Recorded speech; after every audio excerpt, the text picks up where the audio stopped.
ಶ್ರಾವಣ ಮಾಸದ ಬುಧವಾರದ ದಿನದಂದು ಗಣೇಶನೊಂದಿಗೆ ಶಿವನನ್ನು ಕೂಡ ಪೂಜಿಸಲಾಗುತ್ತದೆ.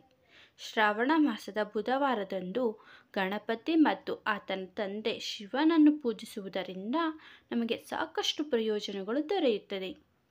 ಆ ಪ್ರಯೋಜನಗಳು ಯಾವುವು ಎಂಬುದನ್ನು ತಿಳಿದುಕೊಳ್ಳೋಣ ಬನ್ನಿ.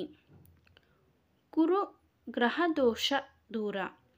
ಗಣೇಶನ ಭಕ್ತಿಯು ಶನಿ ಸೇರಿದಂತೆ ಎಲ್ಲ ಗ್ರಹ ದೋಷಗಳನ್ನು ತೆಗೆದುಹಾಕುತ್ತದೆ.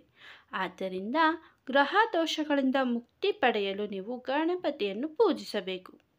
ಶ್ರಾವಣ ಮಾಸದ ಬುಧವಾರದಂದು ಮನೆಯಲ್ಲಿ ಬಿಳಿ ಬಣ್ಣದ ಗಣಪತಿಯನ್ನು ಪ್ರತಿಷ್ಠಾಪಿಸುವುದರಿಂದ ಎಲ್ಲ ರೀತಿಯ ತಂತ್ರಶಕ್ತಿಗಳು ನಾಶವಾಗುತ್ತದೆ.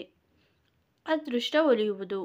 ಶ್ರಾವಣ ಮಾಸದ ಬುಧವಾರದ ಶುಭ ದಿನದಂದು ಗಣಪತಿಯನ್ನು ಪೂಜಿಸುವುದರಿಂದ ವ್ಯಕ್ತಿಯ ಸಂತೋಷ ಮತ್ತು ಅದೃಷ್ಟವು ಹೆಚ್ಚಾಗುತ್ತದೆ ಮತ್ತು ಅವನ ಜೀವನದಲ್ಲಿ ಎಲ್ಲ ರೀತಿಯ ಅಡೆತಡೆಗಳು ದೂರವಾಗುತ್ತವೆ.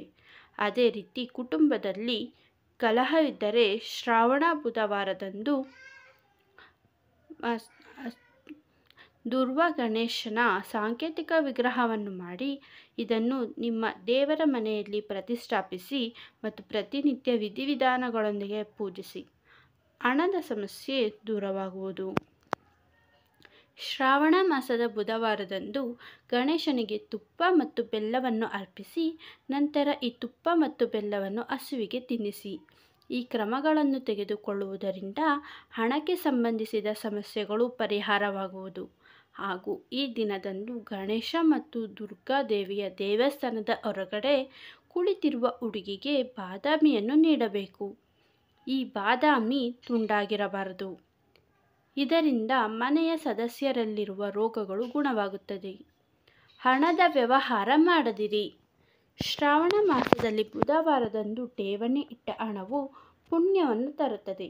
ಶ್ರಾವಣ ಮಾಸದಲ್ಲಿ ಬುಧವಾರ ಹಣದ ವ್ಯವಹಾರ ಮಾಡಬಾರದು ಹಾಗೂ ಬುಧವಾರದ ದಿನದಂದು ಗಣಪತಿ ಮಂತ್ರಗಳನ್ನು ಪಠಿಸಬೇಕು. ಗಣೇಶ ನಾಮ ಸ್ಮರಣೆಯನ್ನು ಮಾಡುವುದು ನಿಮಗೆ ಬುದ್ಧಿವಂತಿಕೆ ಹೆಚ್ಚಿನ ಪ್ರಯೋಜನಗಳನ್ನು ನೀಡುತ್ತದೆ. ಬುದ್ಧಿವಂತಿಕೆ ಹೆಚ್ಚಾಗುವುದು.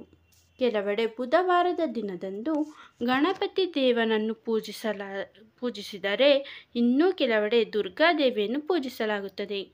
ದುರ್ಬಲ ಮನಸ್ಸಿನ ಜನರು ಶ್ರಾವಣ ಮಾಸದಲ್ಲಿ ಬುಧವಾರದಂದು ಉಪವಾಸ ಮತ್ತು ಪೂಜೆ ಮಾಡಬೇಕು, ಏಕೆಂದರೆ ಬುಧವಾರ ಬುದ್ಧಿವಂತಿಕೆಯನ್ನು ಪಡೆಯುವ ದಿನವಾಗಿದೆ. ಸ್ನೇಹಿತರೆ, ಇಂದಿನ ಈ ಮಾಹಿತಿ ನಿಮಗೆ ಇಷ್ಟವಾಗಿದ್ದರೆ ದಯವಿಟ್ಟು ಲೈಕ್ ಮಾಡಿ ಮತ್ತು ಚಾನಲ್ಗೆ ಸಬ್ಸ್ಕ್ರೈಬ್ ಆಗೋದನ್ನು ಮರಿಬೇಡಿ. ಮತ್ತೊಂದು ವಿಶೇಷವಾದ ಮಾಹಿತಿಯೊಂದಿಗೆ ಭೇಟಿಯಾಗೋಣ. ಧನ್ಯವಾದಗಳು.